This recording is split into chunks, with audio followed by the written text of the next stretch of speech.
What's up everyone, it's Rifle here, and thanks for checking out this Fallout 76 nuking experiment. Previously we nuked over at the Charleston Capitol building, and let's just say it was the most interesting and most successful experiment that we have had so far. We encountered loads of legendary enemies around, and not to mention a family of glowing behemoths, as you can see one time. This was thrilling at the same time terrifying. In the end though, I have to say it was a blast. In this one, we're going to be nuking 4 different fissure sites that are already closed up. These are actually called inactive fissure sites. As you can see, these sites have no ultracite ore, scorched or scorched beast, and are merely curiosities in the landscape. Some of you may know about the other 14 fissure sites that are around the map, 9 being marked locations around the map that you can find, and 5 of them are unmarked around the map that are active too. But for now, we're going to be seeing what happens when we nuke these unmarked closed fissure sites. Who knows, maybe the nuke will completely open it and a boss of some sort would come out of it that we'd have to take on, like the Scorched Beast Queen fight when nuking the Fissure Site Prime.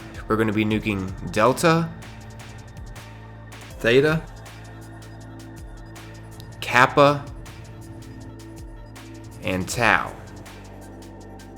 These are once again closed, inactive fissure sites. Now I'm not exactly sure how these were closed, or if they were technically never closed and are actually opening up. I really don't know. I do know part of the lore is the Brotherhood of Steel was attempting to close these fissure sites. These could be fissure sites that they managed to close before they died off. I really have no clue, although I am interested in seeing what happens when we do nuke these.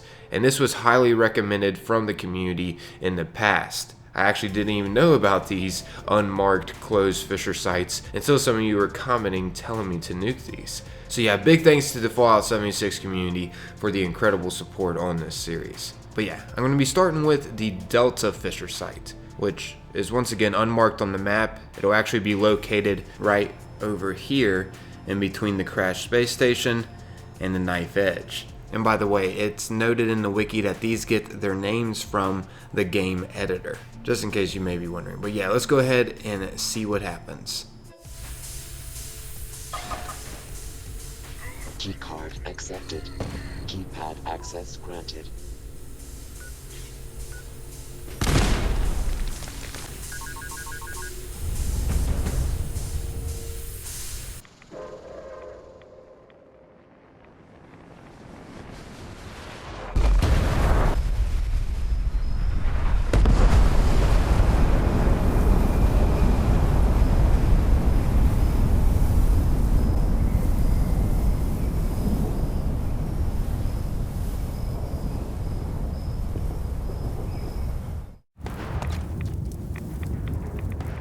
So it seems nuking the Delta closed fissure site didn't trigger anything special. Besides, as you can see here, it provided plenty of ultracite ore to gather, and also there was a few scorched enemies that spawned as well. But nothing out of the ordinary. And for those of you that may be wondering, well, what about over at the crashed space station? I went over this in a previous episode, but let's just say for short, no. Nothing special happens here either. But there is supposed to be aliens, and I'm not talking about the Flatwoods monster. I'm talking about Zetan aliens. As you can see here, they are in the guidebook. So they are confirmed, we just don't know exactly how to encounter these quite yet in Fallout 76. These are probably going to be added in the game within a future update, I'm assuming anyways. Because as far to my knowledge, they haven't been discovered yet in the game. So that's leading me to believe that they just aren't in the game at the moment. But anyways, that was the result of nuking the first closed fissure site. We're going to be nuking all of these just to confirm whether or not something does happen. The next one we're going to be nuking is Theta, and that'll be located right over here in between Skullbone Vantage and Relay Tower HNB-112. It'll be right around here. So yeah, let's go ahead and see what happens when we nuke this one.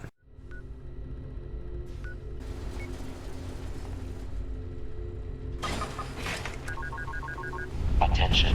Attention.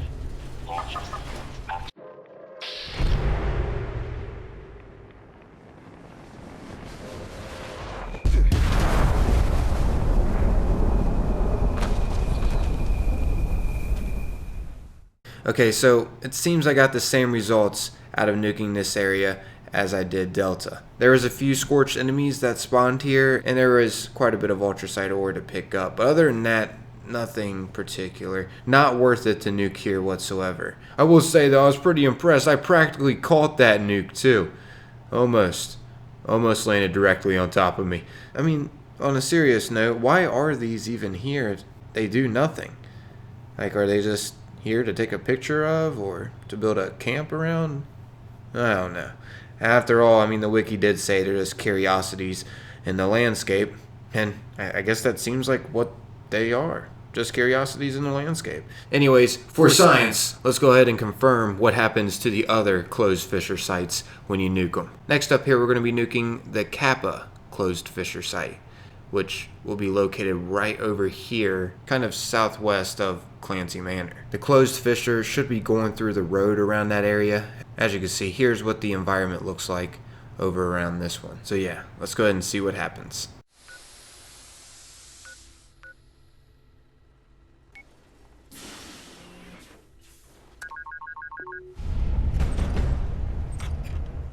Okay, so long story short, nothing happened once again. Got the same results as the previous closed fissure sites that we tried to nuke. But once again, just in case, we're not giving up. We're still going to be nuking the last and final closed fissure site by default. Like when you join into the game, these will all just be closed for some reason. And this one is fissure site Tau, and it's going to be located southwest of Cliff Watch, as you can see, right over here. So yeah, let's go ahead and do this, guys. Let's see, for science, if anything happens when you nuke these unmarked closed fissure sites.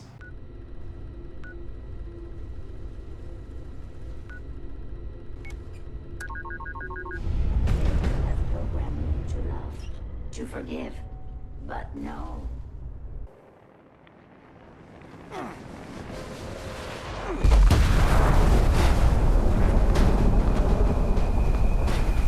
So that officially confirms it. No, nothing special triggers out of nuking any of these closed fissure sites. I do plan on getting to the other active and open fissure sites too. I just wanted to knock out these closed ones first because these were also recommended to me to nuke by a lot of the community. So yeah, just thought I'd knock out those first. But yeah, that's where I'm wrapping up this video, everybody. Hopefully you found this enjoyable. And if you did, maybe consider leaving a like or sticking around by subscribing for more Fallout 76 content. As always, though, that's totally up to you if you want to take the time to do that or not. I'm out of here, though. Thanks for taking the time to watch and listen. Until next time, peace.